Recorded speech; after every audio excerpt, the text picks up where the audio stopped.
Ana gritó, y Carlos, temblando, intentó grabar el suceso con su cámara. En el ala norte del hospital encontraron una sala de archivos.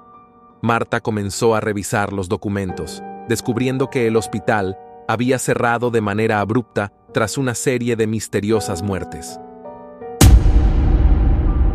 En las afueras de un pequeño pueblo, en una colina oscura y olvidada, se alzaba el Hospital Abandonado de San Miguel. Conocido entre los lugareños como un lugar de pesadilla, sus muros de ladrillo desgastado y ventanas rotas guardaban historias de terror que pocos se atrevían a mencionar. Marta, una joven estudiante de medicina, siempre había sentido una extraña fascinación por lo macabro y desconocido. Cuando escuchó sobre el hospital abandonado, decidió que debía explorarlo. Convenció a sus amigos, Luis, Ana y Carlos, para que la acompañaran. Llegaron al anochecer, armados con linternas y una cámara, decididos a documentar su aventura. El hospital se erguía ante ellos como un gigante dormido. Sus puertas de metal oxidadas chirriaron al abrirse, revelando un vestíbulo cubierto de polvo y telarañas.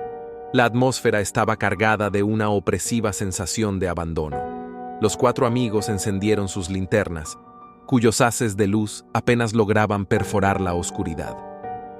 A medida que se adentraban en los pasillos, el aire se volvía más pesado, casi como si el edificio exhalara un susurro constante de dolor y sufrimiento.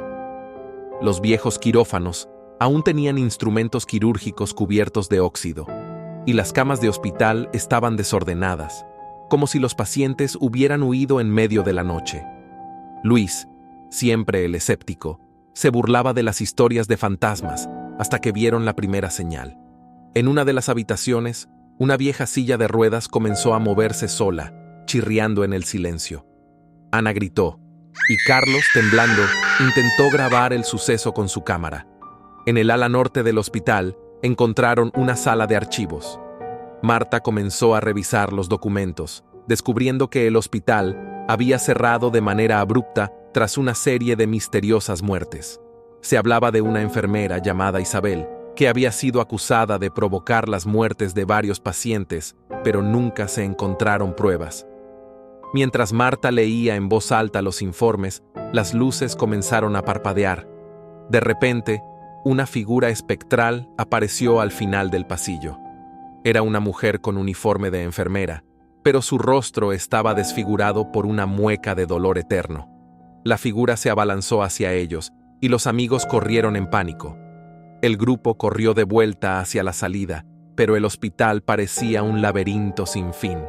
Los ecos de sus pasos resonaban, mezclándose con sus gritos. Finalmente, encontraron la puerta de salida. La empujaron con todas sus fuerzas y con un último esfuerzo, lograron escapar al exterior.